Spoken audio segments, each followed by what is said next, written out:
What happens when a nation declares war on birds?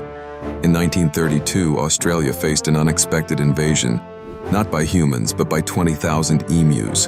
Farmers, desperate as the giant birds ravaged wheat crops, called for military help. Armed soldiers, wielding machine guns, set out to curb the emu threat in what became known as the Great Emu War. Despite their firepower, the emus proved too swift and resilient. After weeks of failed attempts, the military withdrew, having lost to the birds. The emus marched on, victorious, leaving behind a truly unique chapter in history.